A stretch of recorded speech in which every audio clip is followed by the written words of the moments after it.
Hey there, cats and kitties. I am the Blues Man, Johnny Blues, and with this video, we'll be discussing my thoughts on Episode 8 of the anime series Mobile Suit Gundam Iron-Blooded Orphans. And this was definitely an interesting episode in finding out that much more about Naze Turbine and his harem, his self-professed harem. All these women are apparently his wives of a sort. He has at least 5, practically newborn children, and, other kids and everything like that.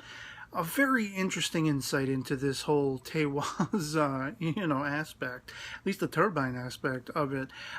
Interesting that they're all called the Turbines because, yes, they are his wives and, he has children and everything like that. So it was somewhat of a surprise, this kind of aspect of a series like this. There are so many different things that, we've been exposed to in the course of this story thus far that almost feel out of place with everything else that's going on, at least for me. And I think this episode, it's one of those things where the pacing, I feel, sometimes is too slow in this series. I mean, we're 8 episodes in, and Orga is only now confronting the idea, the concept that the Tekadon boys, they're not just comrades, they're not just friends in arms, they are more than that. He knows this.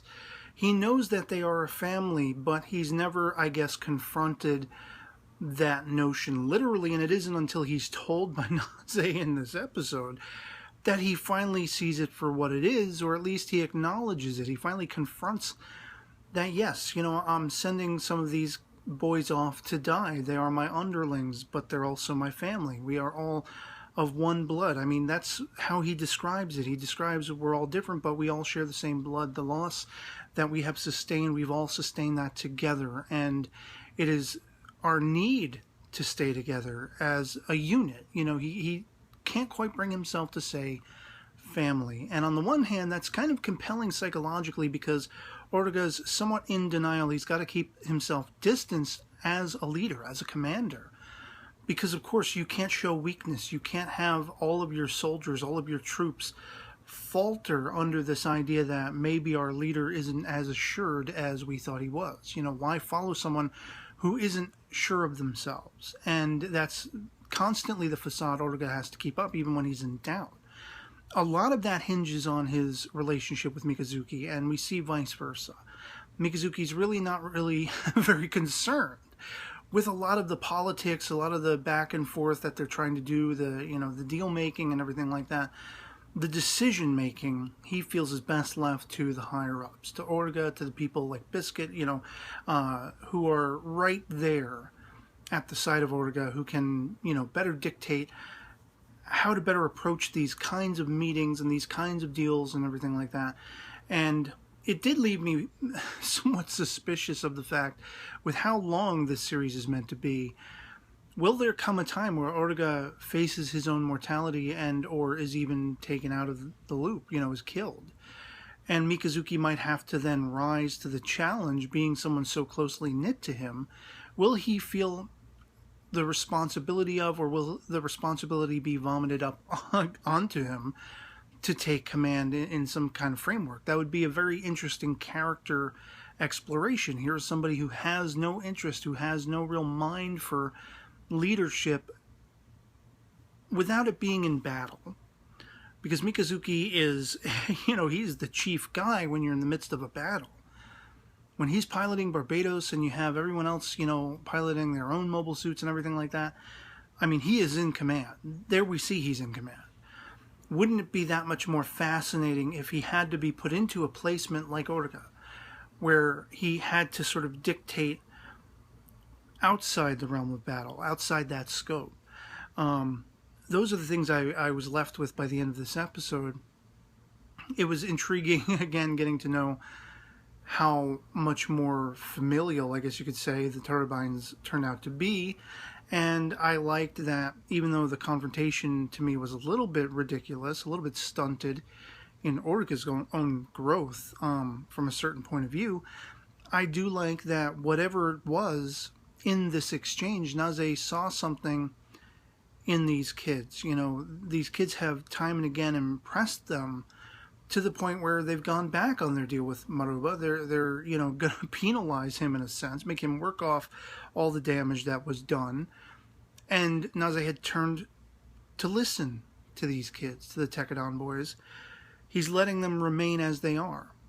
Because whether he relates to that aspect, whether he has his own opinions about the treatment of, sort of the lesser among people, these kids, how they were treated as slaves and war fodder and all this kind of stuff, he wanted to hear them out. He has heard them out. And twice over, by the end of this episode, has he sort of given to them and reached out to them. He's still keeping up that veneer of, I am this sort of very self-important person, but he's been impressed, he and his women in a sense. I mean, to have them come over, have the Tekadon boys come over and be training back and forth with them, just shows that there is a relation there, a relatability there between the two factions, and a sympathy between them. And to see, like, Cordelia and Atra coming over and sort of getting more familiar with the children. And, I love that dynamic between Atra and Cordelia in, again, an almost sisterly feel and vibe to their relationship, as Cordelia is very much still experiencing life and, having this familiarity burgeoning in her in relating to these kids, relating as an extension of that experience to the Turbine children. And, it's the first time, as Atra points out, that she smiles. She actually is happy looking upon this little infant. And there is, once again, her equating that whole aspect of what is she fighting for? What is she willing to fight for? And that's life and this peaceful existence. And it's embodied in this child. The hope of the future is embodied in that child. And she smiles for that. There's also, because she is a woman, there's an aspect of her own womanhood that it spells out to her. And it all relates back to that familial concept of, we're not just brothers in arms. We are a family. We are brothers, sisters. We are united. We're under the same cause, yes. But we'll cry if we lose each other. We don't want to feel that pain. We want to do whatever we can to make the best of all possible livelihoods for all of us. And that, it just shocked me that the pacing of this show, only now does Orga actually confront this. Again, being told by Naze in this case. He hasn't self-confronted it. He had to be told. And then he feels somewhat of a lesser degree in his own command because, here Naze is kind of talking down to him like a kid. But he fails to realize, does he even consider the fact that that aspect is what made Naze decide to help them? I think Naze may see some of himself in Orga, know what it's like to have to be in command, know what it's like to have to be willing to sacrifice others around you for the greater good of the family, of the unit, all that kind of stuff. In a command role, these are the things you have to constantly face. Sending people potentially to their death, especially in a time of war. And whether it's been spelled out literally or not, that's what they're angling up to in this series. It is coming upon a time of war because people are not going to just let these Martian colonists have their freedom without a fight. At least that's my prediction.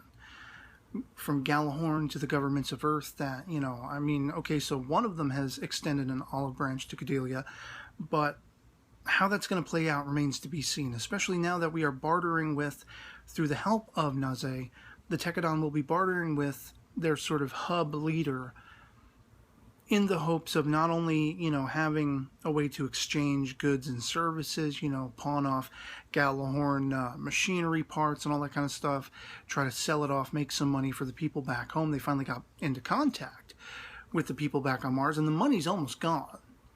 So they need help of the utmost for their own survival. I mean, one leg of the journey is going to Earth and bringing Cordelia to Earth, but while that's happening, all hell's breaking loose back at home. So they have to find a way to create an equilibrium there, and that is pitched to be highly compelling. Will they be successful in their bartering? Will they be successful in their deal-making as they have been with Naze thus far? And I have a feeling it's just, call it an inkling, call it a suspicion, but I have a feeling when this deal-making process begins with McMurdo, or whatever his name is, the head, Tewa's guy, when this goes down, I have a feeling he's going to be asking for something far more than these kids will be willing to or possibly able to give in return. And it's going to be interesting to see them confront that aspect of it. So, yeah, otherwise a compelling episode all around, entertaining in just finding out, that, yeah, apparently Naze has this harem. He's perfectly fine calling it that. All the women are perfectly fine with it being called that. Future society, different society, whatever you want to make of that, it's up to your own personal politics. But enjoyable episode. Just, I kind of wish we would get the story moving a little bit faster, I feel like we're 8 episodes in, and the story could have been much further at this point. This could have been the first 4 or 5 episodes, and we'd be that much further in the story. Now, arguably, that is, trying to give us some character depth and character growth, but I feel like the character depth and growth is taking forever to get where it needs to go. I feel like it should be sooner to reach certain conclusions along the course of the series. And we may find by the end, as it wraps up to a finale, we may come across that conclusion that, well, this probably could have been, half the length, or, 3/4 of the length by the end of it. But that remains to be seen. I'd love to hear from you guys in the comments below what you thought of episode 8 of Mobile Suit Gundam Iron-Blooded Orphans, if you enjoyed it, if you watched it, all that kind of stuff. Our POVs can disagree, whatever the case may be. Let me know in the comments below. And otherwise, that'll be pretty much it for me on this. Hope this video finds you well. And I'll catch you all later. Peace.